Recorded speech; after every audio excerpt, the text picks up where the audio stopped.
Bonjour à tous et à toutes, bienvenue dans cette dernière édition de notre saison de webinaire 2023-2024 organisée par la chaire Agriculture biologique. Cette saison portait sur la recherche et plus largement les travaux scientifiques sur l'agriculture biologique à l'œuvre à Bordeaux Sciences Agro. Et cette saison s'est articulée en 6 éditions depuis le mois de septembre, donc sur la rentrée universitaire, et a porté sur différents thèmes que vous commencez à bien connaître, tels que la biodiversité, la fertilité des sols ou encore la consommation du bio. Et j'ai le plaisir aujourd'hui d'accueillir à nouveau Stéphanie Pérez et Benoît Grossior qui viennent partager leurs expertises respectives sur la responsabilité sociétale des entreprises vue par l'économiste et le qualiticien. Et avant de donner la parole à Stéphanie, je souhaite tout de suite remercier nos deux intervenants qui acceptent de réenregistrer ce webinaire suite des difficultés techniques que nous avons rencontrées lors du direct du 4 avril. Donc un grand merci à toi Stéphanie de te rendre à nouveau disponible et je te laisse tout de suite la parole. Merci beaucoup, Pauline. C'est avec plaisir que je reviens parmi vous. Alors, moi, je suis économiste à Bordeaux Sciences Agro, enseignant-chercheuse, et je mène mes activités de recherche au sein de l'UMR, l'unité mixte de recherche Bordeaux Sciences économiques, sur l'étude du comportement des consommateurs, en m'appuyant sur des démarches issues de l'économie comportementale et expérimentale. Alors, aujourd'hui, avec Benoît, il va être question de questionner justement la relation entre l'agriculture biologique et la RSE en l'abordant selon les différents acteurs de la filière, c'est-à-dire vraiment de la fourche à la fourchette, et ce, jusqu'aux consommateurs qui vont avoir des attentes sur des produits durables et de qualité. Donc, ce sont des termes qu'on va revoir un petit peu tout au long de cette présentation. Donc, cette partie consommateur, on va essayer de mieux comprendre le comportement de ces consommateurs, leur comportement d'achat. Ça fera l'objet de notre premier point. Et ensuite, Benoît vous parlera dans un deuxième temps de la structuration des démarches RSE. Donc, dans cette première partie, je vais d'abord définir ce qu'est la RSE, et vous expliciter par des exemples concrets issus de mes recherches et celles de mes collègues économistes l'intérêt qu'ont les entreprises à développer ce type de stratégie pour répondre aux attentes des consommateurs. Donc la RSE, qu'est-ce que c'est?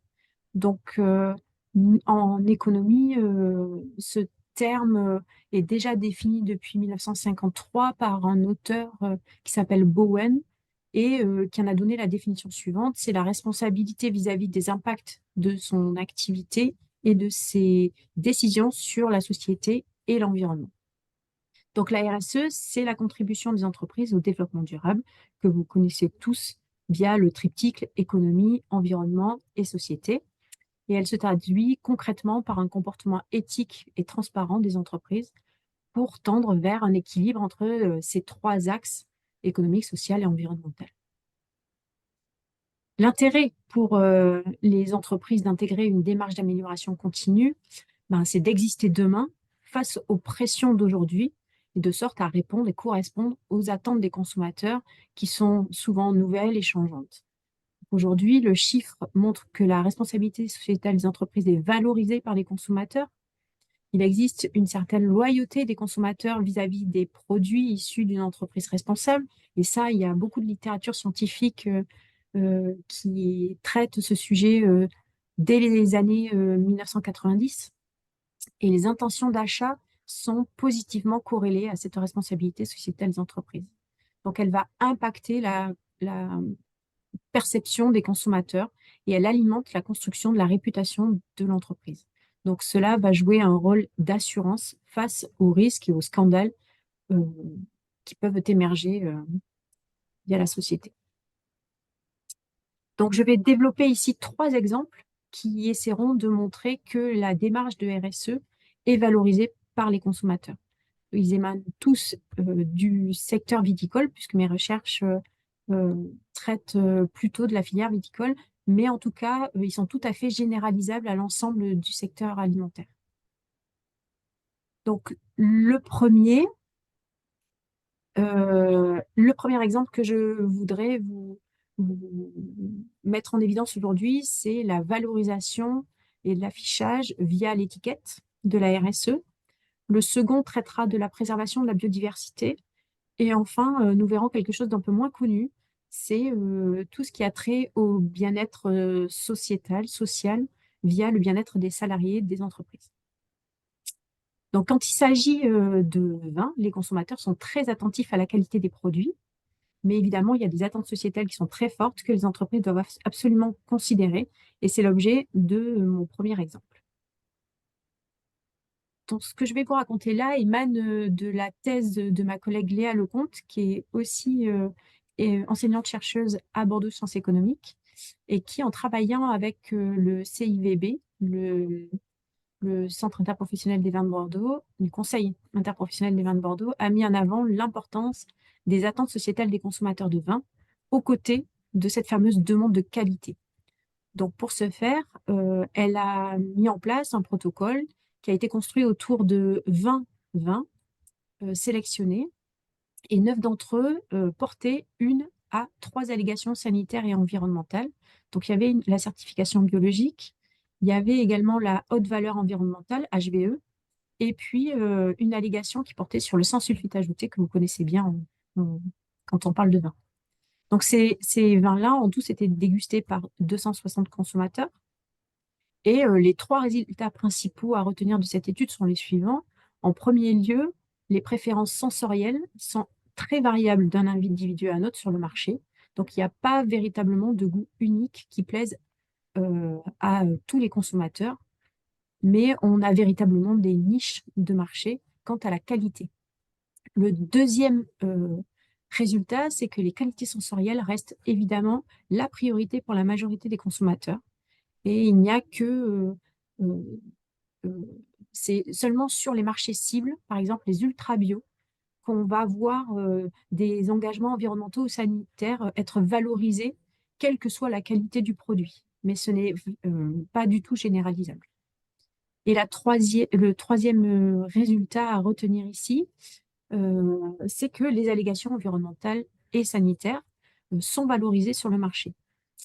Et on est en situation de comparaison ici dans ce type de protocole. Et même dans cette situation-là, le consentement à payer pour les vins qui ne comportent pas d'allégations va jusqu'à diminuer. Donc le consentement à payer, je ne sais pas si euh, je peux en dire juste un petit mot.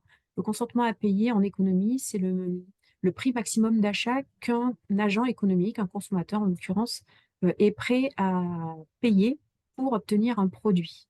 Donc c'est quelque chose qu'on travaille beaucoup dans mon unité et qui permet de proposer des tendances de marché.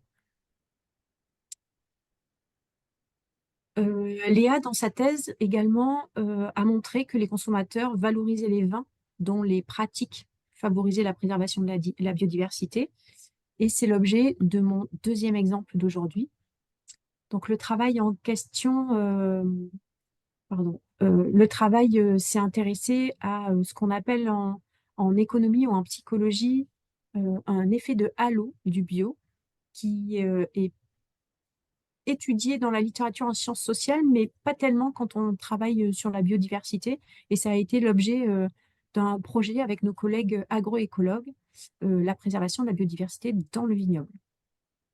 Donc la littérature sur le bio a déjà mis en évidence un certain nombre de croyances des consommateurs. C'est que dès lors qu'on parle de bio, les consommateurs vont avoir des croyances de type du coup ce produit il a meilleur goût, il est meilleur pour ma santé, et on va pouvoir prendre le paquet de chips bio par rapport à un paquet de chips classique et on va exactement avoir ces mêmes croyances-là. Donc ce paquet de chips bio, il est bon pour la santé, voire il présente de meilleures qualités nutritionnelles que le paquet de chips conventionnels qu'on trouve à côté du rayon. Voilà. Donc, l'effet de halo, c'est ça. C'est un produit bio, il est plus naturel, plus transparent, de meilleure qualité, de meilleur goût. Voilà. Et donc, il y a une croyance dans le vin, c'est que le bio protège notre biodiversité. Et donc, c'est ce qu'on voulait essayer d'appréhender grâce à un protocole qu'on a mis en évidence ici avec des chercheurs dont Pauline fait partie, en créant un BiodiF Score. C'est un peu le pendant du Planet Score que vous connaissez tous. Donc, c'est un affichage environnemental qui donne une information.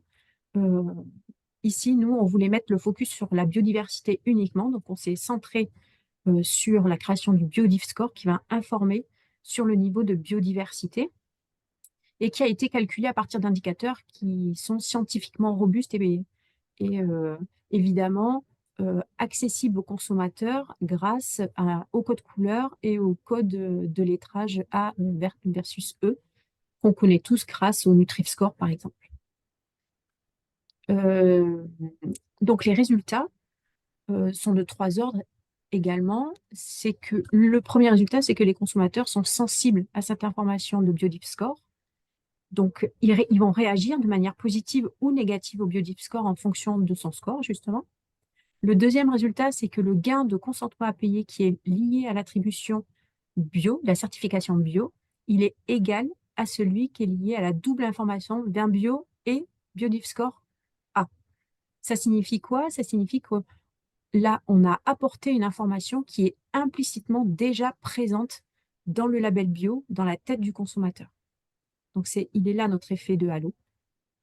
Et le troisième résultat, c'est que aller contre cette croyance-là conduit à une perte de consentement à payer.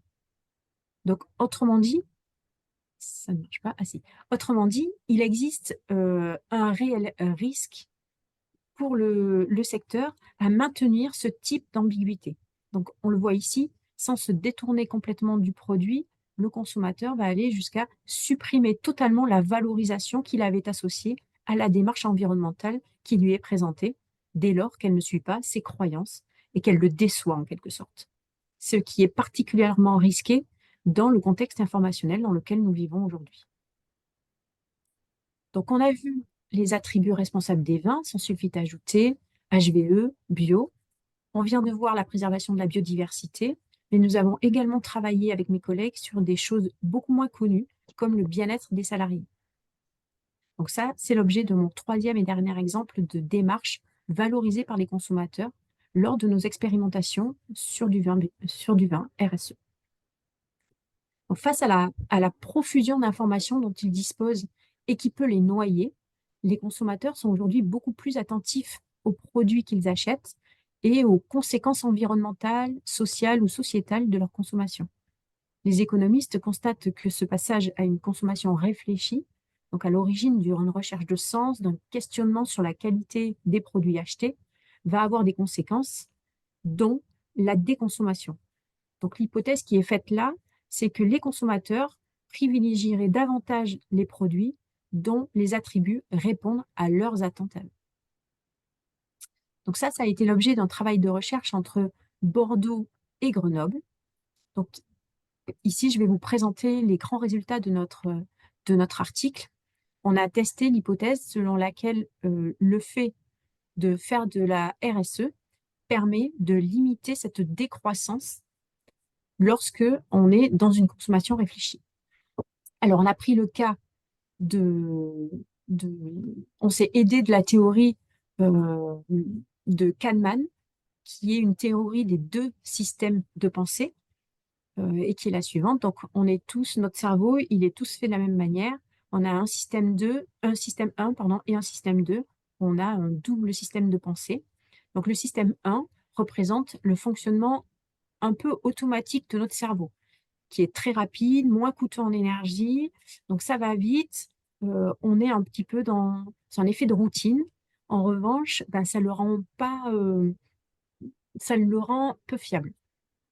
Mais il permet le bon fonctionnement de notre système de pensée la meilleure partie du temps, la majeure partie du temps, pardon. Et donc, et quand on a quelque chose d'un peu plus, qui sort un petit peu de l'ordinaire, on bascule dans le système de pensée numéro 2. Et ce système de pensée numéro 2, lui, il est lié à l'effort conscient de concentration. On est plutôt dans un raisonnement hypothético-déductif, analytique, voilà. Et ben, quand on travaille sur nos choix, il est possible d'éveiller le système 2 chez les individus via un processus de mise en tension cognitive.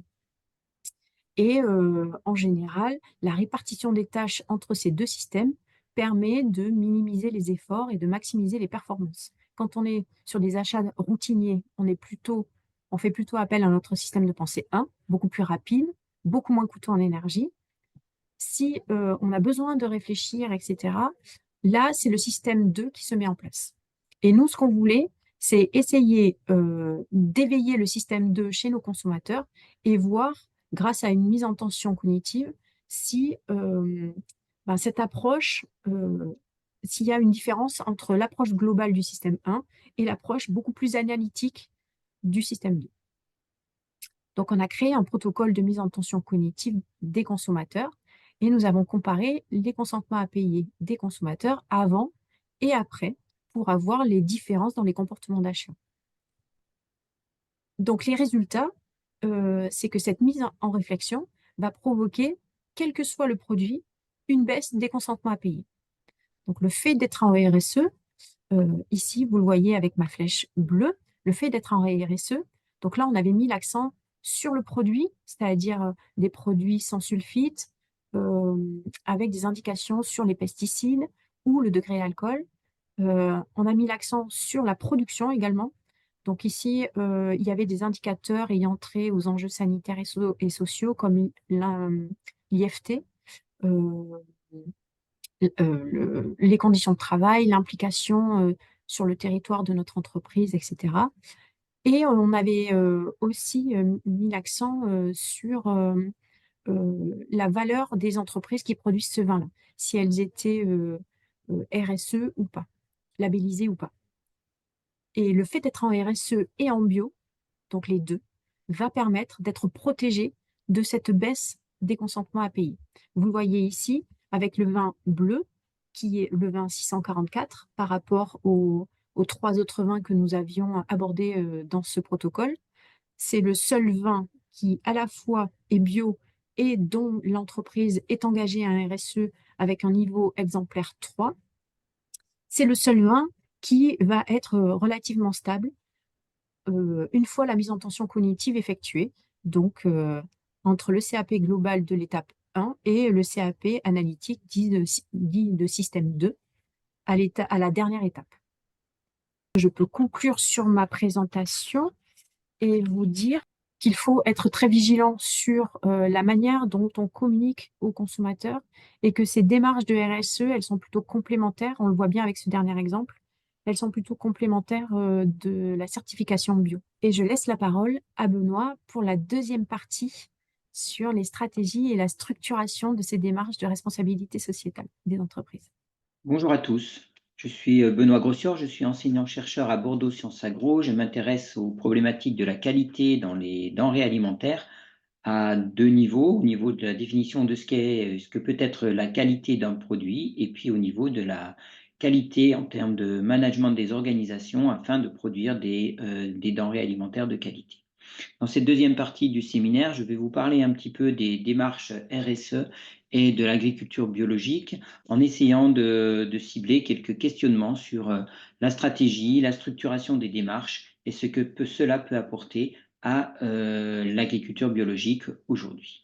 Alors, dans l'organisation du travail et de la présentation, je vais vous donner quelques éléments de départ pour engager notre réflexion, puis nous parlerons de la manière dont les entreprises peuvent entamer une démarche de responsabilité sociétale pour essayer d'orienter ça et de faire quelques liens avec le bio et avec des scénarios possibles pour l'évolution ou pour des choses qui pourraient être envisageables pour le futur en relation avec l'agriculture biologique. Et puis nous conclurons et nous présenterons quelques petites perspectives.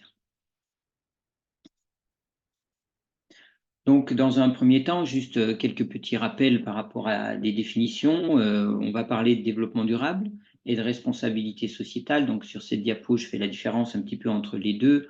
Donc le développement durable est illustré ici avec les 17 objectifs du développement durable présentés par l'ONU en 2015, et puis ces objectifs avec leurs différentes cibles. Et puis l'illustration qu'on peut en faire ici, ben, c'est surtout de montrer à tout le monde ce qu'est une direction, quels sont des objectifs, ou là où on veut aller, quel est cet objectif commun si on veut vivre dans un monde plus responsable et plus durable. Si on interroge un petit peu la manière dont les différents acteurs à toutes les échelles réalisent et puis participent et contribuent au développement durable, on va commencer à parler de ce qu'on appelle la responsabilité sociétale, c'est-à-dire ce que les acteurs à toutes les échelles réalisent afin d'y parvenir. Donc c'est effectivement là où on questionne la contribution des organisations au développement durable à travers leurs réalisations, leurs activités, leurs pratiques. Donc l'idée autour de cette intervention, c'est de voir comment le questionnement qu'on peut porter et qu'on peut avoir sur les pratiques et sur les activités des différentes entreprises, en lien avec les enjeux des filières agricoles et agroalimentaires, ben, peut nous amener à questionner un petit peu la manière dont on pourrait faire évoluer le référentiel ou les pratiques en agriculture biologique de nos jours. Donc, quelques rappels ici sur les enjeux auxquels les filières alimentaires sont confrontées aujourd'hui. Ils sont colossaux, il y en a 5 qui sont présentés ici. La lutte contre le changement climatique, la préservation de la biodiversité, des milieux et des ressources, la cohésion sociale et la solidarité entre les territoires et les individus, l'épanouissement de tous les êtres humains et le développement de modes de production et de consommation responsables, ce qui sera un élément sur lequel on sera plus focalisé aujourd'hui. Alors une remarque là-dessus, il existe des outils, des normes, des guides qui peuvent être utilisés pour aider les acteurs à se questionner sur les enjeux en lien avec leurs activités. J'en cite un ici, qui est une norme française, qui est la X30030, qui parle de développement durable et responsabilité sociétale et qui est un guide d'utilisation de la norme pour le secteur de l'agroalimentaire. Alors, on parle de pratique, pour quoi faire? Ben, pour faire effectivement des produits qui sont bons et surtout aujourd'hui pour le faire bien, puisque le bon ne suffit plus et qu'il y a beaucoup d'autres attentes au regard de ce qu'on peut définir comme la qualité au sens large des denrées alimentaires, attentes qui sont des attentes du consommateur et attentes sociétales aujourd'hui. Alors ça nous amène à éventuellement redéfinir ou re-questionner la définition de ce qu'on met derrière le mot qualité. Alors je vous en ai donné une ici que j'aborde en disant, en parlant des 5 S de la qualité des denrées alimentaires, en mettant dedans le premier S sur la santé, avec l'apport de nutriments indispensables au bon état de santé de l'individu. Le deuxième, en rouge, autour de la sécurité, donc l'innocuité des denrées alimentaires au regard de toute contamination ou d'éléments controversés qui pourraient se retrouver à l'intérieur de ces denrées. 3, le service, c'est-à-dire qu'on facilite l'utilisation aux consommateurs de produits et des denrées qu'on lui commercialise.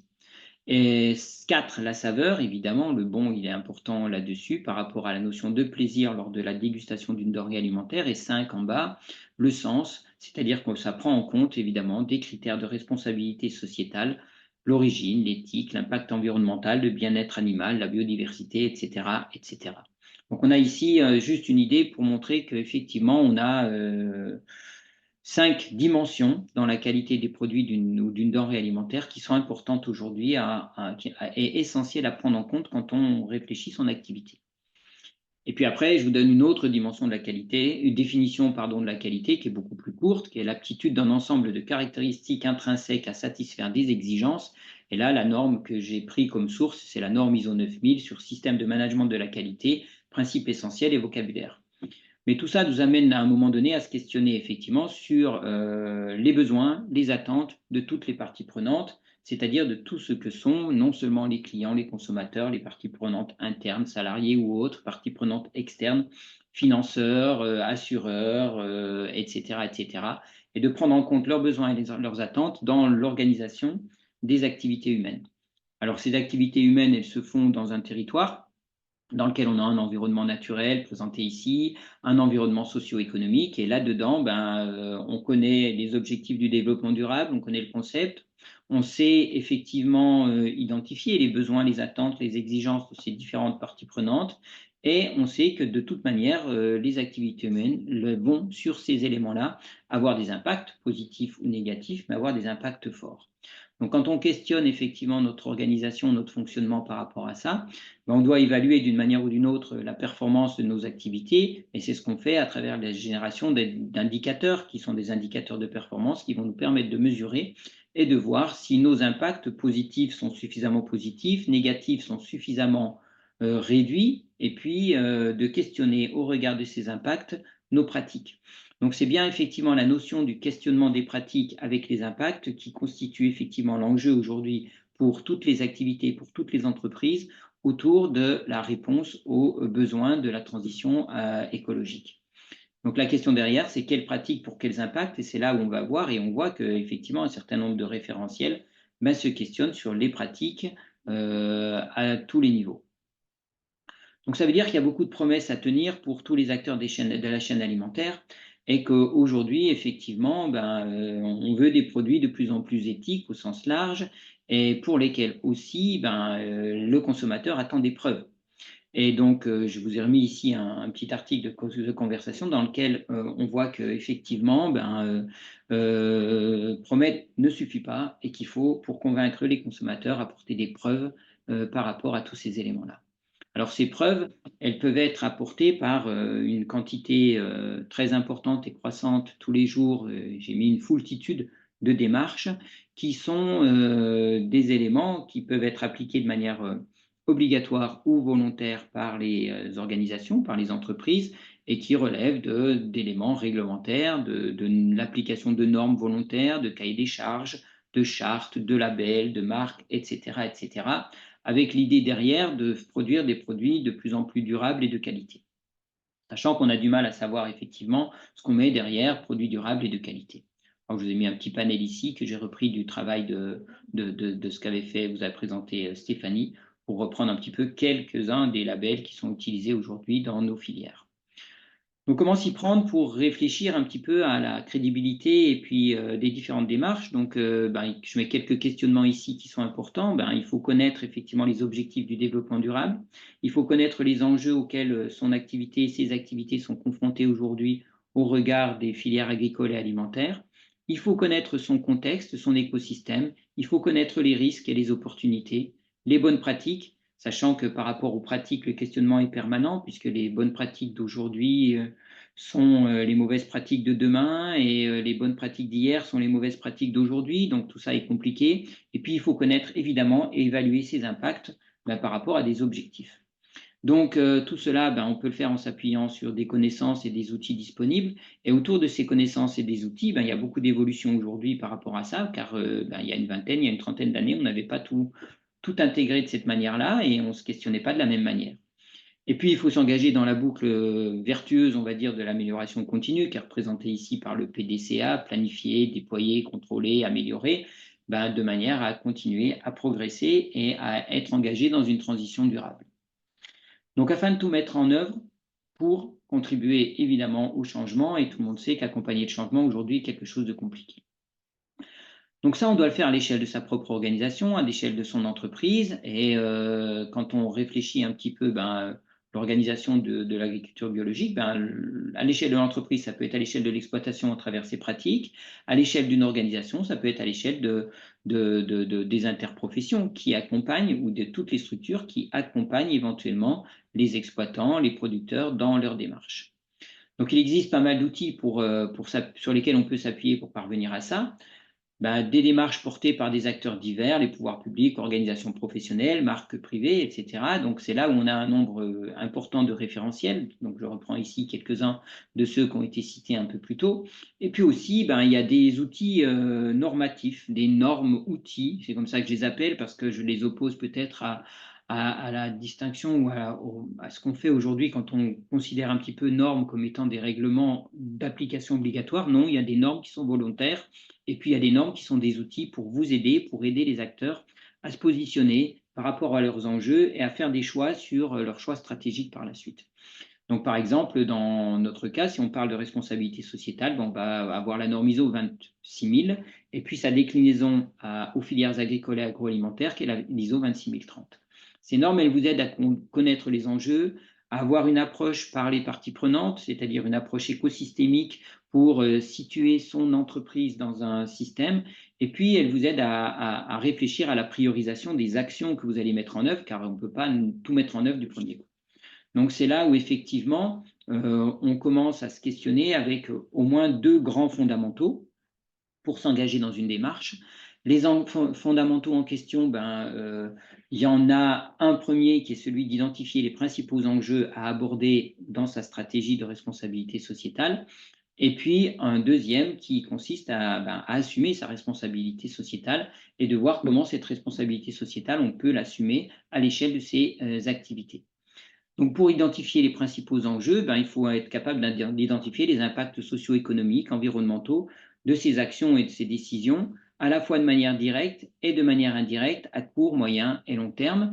Et puis, pour assumer sa responsabilité sociétale, par rapport à ces enjeux, ces impacts potentiels, il faut connaître, identifier les attentes des parties prenantes. Alors, les parties prenantes, une définition est donnée ici, c'est celle de l'ISO 26000. C'est les individus ou groupes ayant un intérêt dans les décisions ou activités d'une organisation. Alors, je vous fais une représentation ici schématique qui est issue du modèle 3D des parties prenantes. Alors, on a l'entreprise, la direction, les employés, et puis tout autour, vous en voyez un certain nombre ici qui sont représentés, dont évidemment les clients, mais aussi les banques, les organismes publics, les associations, les riverains, etc., etc.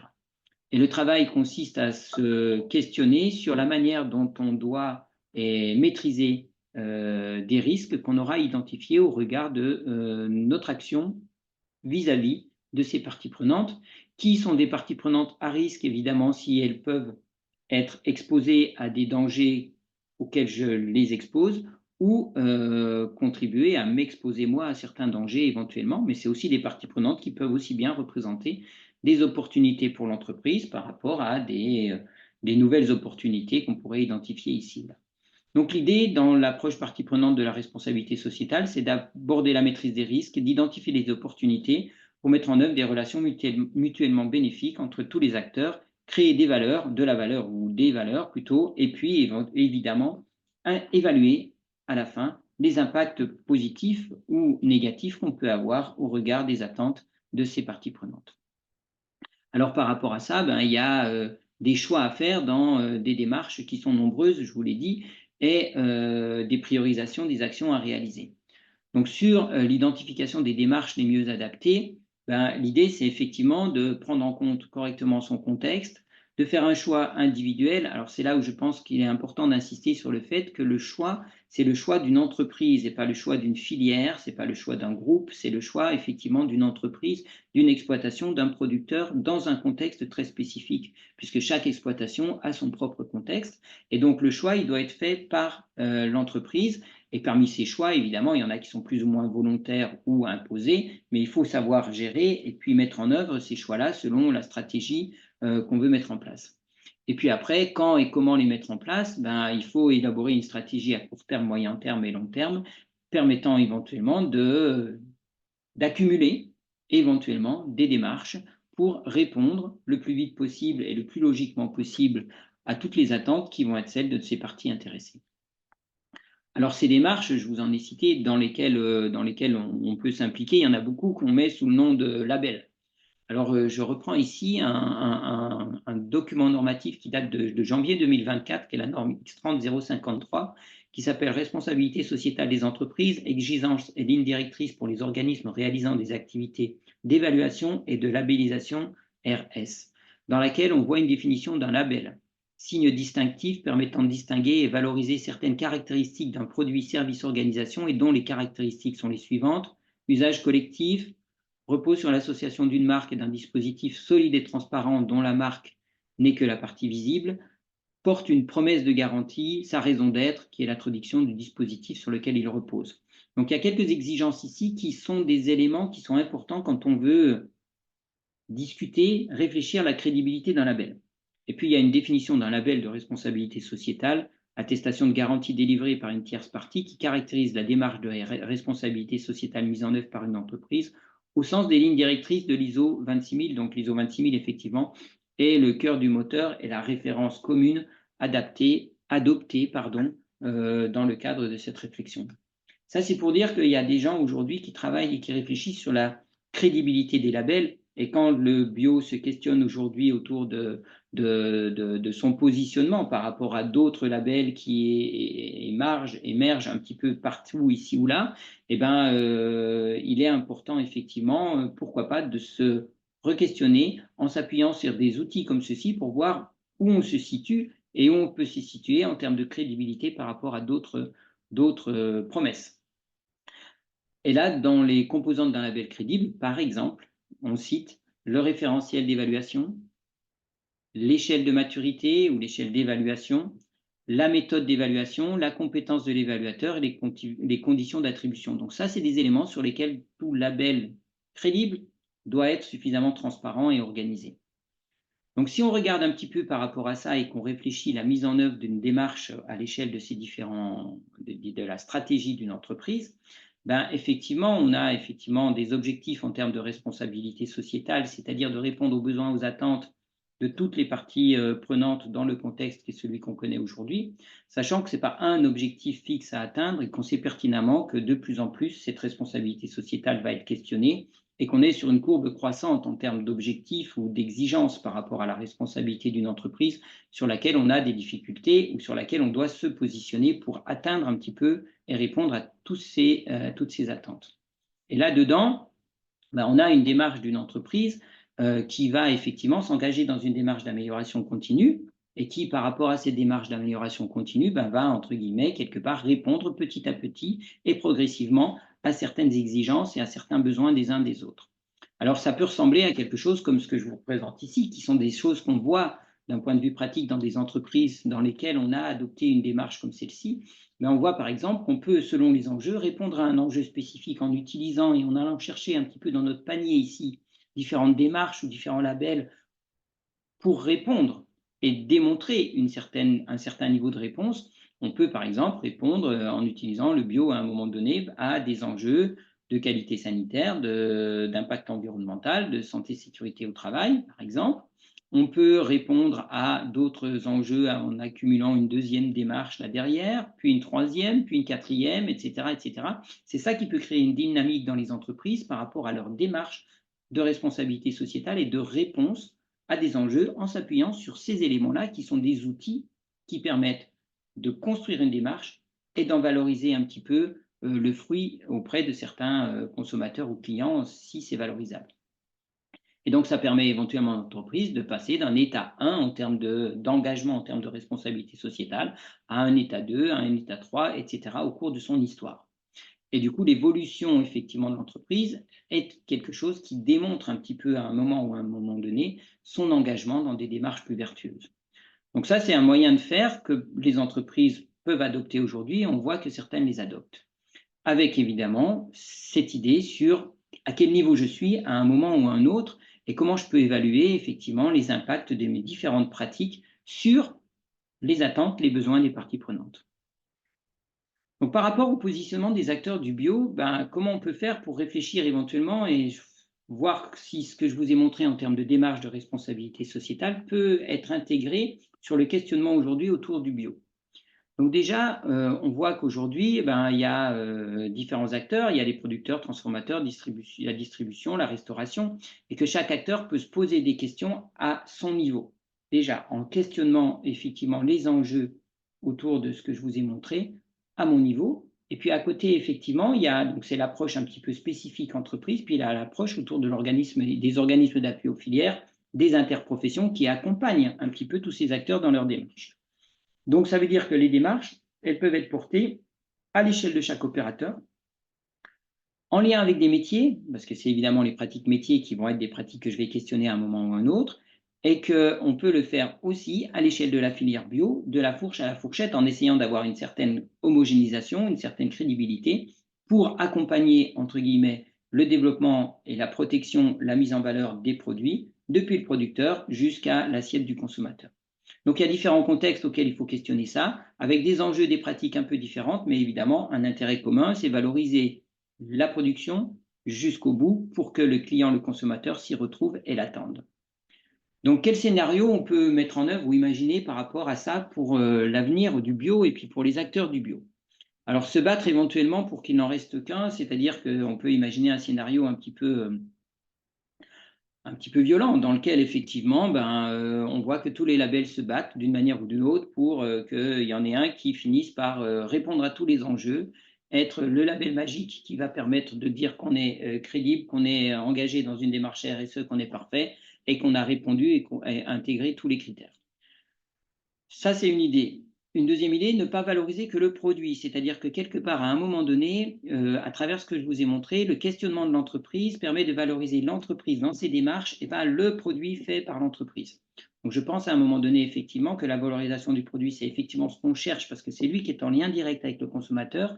Mais le consommateur et les clients aujourd'hui attendent plus que ça. Ils attendent de savoir d'où ils viennent, qui l'a fait, comment, pourquoi. Et puis renforcer le bio dans une démarche globale, c'est-à-dire pourquoi pas envisager de structurer une démarche filière RSE de la fourche à la fourchette en apportant un soutien à tous les acteurs à travers les outils qui leur permettent de faire les bons choix stratégiques par rapport à leur positionnement dans leur contexte, dans leur territoire. Donc se battre pour qu'il en reste qu'un, vous imaginez que ce n'est pas le scénario que je préfère parce que c'est énergivore, parce que ça va à un moment donné se traduire par une perte de l'expertise, par dilution. Si on veut avoir un label qui répond à tous les enjeux, nécessairement, on ne va pas être expert sur les pratiques agronomiques en lien avec la production bio, par exemple. Ça va produire un nivellement vers le bas. C'est une vision à très court terme, hein, puisque là, dans ces cas-là, c'est celui qui gagne, on ne sait pas pour combien de temps s'il gagne. Quels impacts vont être les réels impacts par rapport aux enjeux? Quand on a un enjeu d'impact sur la qualité sanitaire, sur la qualité environnementale, à un moment donné, il faut être capable de le mesurer. Ça positionne un petit peu et ça questionne sur la capacité de communiquer et de faire du marketing derrière et se dire, c'est ceux qui ont les pouvoirs ou les plus d'impact en termes de marketing et de communication qui risquent de gagner. Pas très RSE comme fonctionnement. Et puis, l'évaluation par ailleurs des démarches arrive ou arrivera. Donc, est-ce qu'on ne devrait pas à un moment donné plutôt attendre que effectivement, ça soit le consommateur qui fasse le tri d'une manière ou d'une autre dans tous ces labels le jour où il aura un peu plus d'éléments pour le faire, et ça arrive petit à petit, c'est ce qu'on voit arriver aujourd'hui. Alors évidemment, il y a quelques éléments positifs. Si c'est moi qui gagne, c'est bien. Alors moi, ça peut être l'agriculture biologique ou quelqu'un d'autre. C'est facile à comprendre pour le consommateur, il n'y aura plus qu'une étiquette, et c'est facile à organiser une fois qu'on a réussi à faire le ménage. Deuxième scénario, ne pas valoriser que le produit. Dans ce cas-là, effectivement, l'idée, c'est de structurer et d'accompagner les entreprises dans la structuration de leur propre démarche RSE à l'échelle de l'exploitation de l'entreprise pour qu'elles valorisent mieux. Et ne s'appuie pas que, entre guillemets, sur le label produit pour valoriser. Donc là, ça veut dire qu'on valorise un produit plus un producteur, c'est un plus. On a une notoriété élargie, une attractivité meilleure de l'entreprise et on sait combien l'attractivité, c'est quelque chose qui nous questionne aujourd'hui dans les filières agricoles et alimentaires. On valorise le bio dans un contexte plus favorable, c'est-à-dire qu'on valorise ce qu'il y a autour et il y a du bio dedans et c'est lui qu'on va vendre. Et puis, c'est une responsabilité individuelle. Chacun doit se questionner sur sa propre responsabilité en utilisant évidemment une approche globale.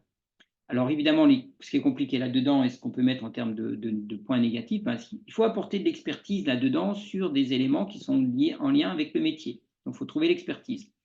C'est une approche transversale et l'approche transversale dans les exploitations agricoles, chez les producteurs, est compliquée des fois à mettre en place, complexe au moins, et puis ça a nécessairement un coût. Enfin, dernier scénario, renforcer le bio dans une démarche globale. C'est là où les acteurs, qui sont les acteurs qui accompagnent les filières, ont un rôle important dans la structuration d'une démarche filière de la fourche à la fourchette. Alors, je remets une petite remarque, je reviens un petit peu en arrière. Dans le cadre de la structuration de la démarche à l'échelle de l'exploitation de l'entreprise ou du métier, il y a une démarche bio-ED qui existe aujourd'hui à l'échelle des transformateurs du bio. C'est peut-être quelque chose duquel il faudrait s'inspirer pour éventuellement faire émerger des démarches un petit peu plus sur d'autres à l'échelle de la production, à l'échelle de la distribution, de la restauration peut-être.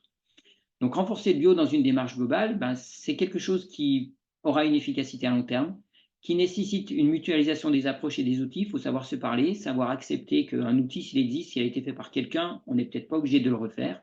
C'est un appui aux acteurs importants, stratégiques et opérationnels. Ça donne une cohérence globale. Ça amène à travailler sur les pratiques et sur les métiers. Et c'est là où l'expertise est essentielle. Et puis, ça amène aussi à mesurer ces impacts et ça permet de communiquer sur ces impacts et on sait aujourd'hui que c'est là où le consommateur il attend les filières, c'est sur la mesure de l'impact négatif que je peux avoir sur l'environnement et de sa réduction, de l'impact positif que je peux avoir sur l'environnement et son amélioration, de l'impact sur les opérateurs, de l'impact sur le consommateur, etc., etc. Alors c'est complexe, c'est ambitieux, mais je pense que les outils existent pour réaliser des éléments comme ceux-ci et que effectivement, ben, si tout le monde arrive à prendre le temps de s'écouter et d'avoir une approche partie prenante à l'échelle de la filière bio, ben, ça peut éventuellement arriver à quelque chose de positif. Alors en conclusion, par rapport à ce que j'ai dit, s'engager dans des démarches de RSE, je pense, peut contribuer à une meilleure valorisation du bio, effectivement, à condition que ces démarches soient, chaque acteur se l'approprie. Acteur, ça veut dire une entreprise, un producteur, ça veut dire aussi une interprofession, une organisation qui accompagne ou qui encadre un petit peu ces éléments-là. S'engager dans le bio, ça contribue à améliorer la performance en RSE sur des enjeux spécifiques, et ça c'est indéniable, on le sait déjà. Donc, on a déjà des éléments pour répondre en termes d'expertise sur les pratiques agronomiques ou sur des choses comme ça. Il existe de nombreuses autres démarches autour du bio. Comment on les gère? La gestion peut-être va se faire petit à petit et ça arrive. Et les éléments, je vous les ai montrés autour de la réflexion sur la crédibilité des labels commencent à être construits et il y a des gens qui travaillent là-dessus et le consommateur sera sensible à ça. Les méthodes, outils pour mettre en place une démarche, ben, ils existent. Il faut en évaluer l'efficacité, il faut les utiliser, il faut les adapter, mais c'est peut-être pas la peine que chacun réinvente tous ces outils. Donc, en termes de perspective, moi, je vois une perspective possible, et je prends le risque de la présenter ici sur le bio, qui est de dire qu'il faut que le bio se focalise sur ce qu'il sait faire, c'est-à-dire d'accompagner les pratiques de plus en plus performantes par rapport à leur impact et par rapport aussi à leur efficacité. Voilà, c'est qu'à un moment donné, ben, il faut continuer à avoir des experts qui soient capables de dire que, d'un point de vue agronomique, ben, on va réussir à changer les pratiques pour continuer à produire mieux, etc. Et puis éventuellement utiliser des outils comme l'outil engagé RSE, par exemple, qui est un outil d'évaluation de sa performance globale en termes de RSE, qui permet de dire, ben moi, voilà, j'utilise le bio, mais pas que, et je suis très engagé dans des démarches, et cet engagement-là, dans des démarches locales ou autres, qui me permettent de compléter un petit peu et de valoriser mon produit bio dans un contexte où je suis crédible, où je suis reconnu, où j'acquiers de plus en plus de notoriété pour attirer et convaincre de plus en plus clients et consommateurs. Je crois que c'est tout ce que je voulais vous dire pour aujourd'hui. Je reste évidemment à la disposition de tous les gens qui souhaiteraient pour échanger et discuter sur les éléments qui ont été présentés ici. Et je vous remercie de votre attention. Merci Benoît, merci beaucoup à tous les deux d'avoir joué le jeu de ce réenregistrement pour notre dernière édition de webinaire. C'était donc la 6e de cette saison 2023-2024 et on espère bien pouvoir reconduire l'exercice l'année prochaine avec de nouvelles thématiques. Je vous souhaite à tous une excellente soirée et à très bientôt sur notre chaîne. Au revoir, merci.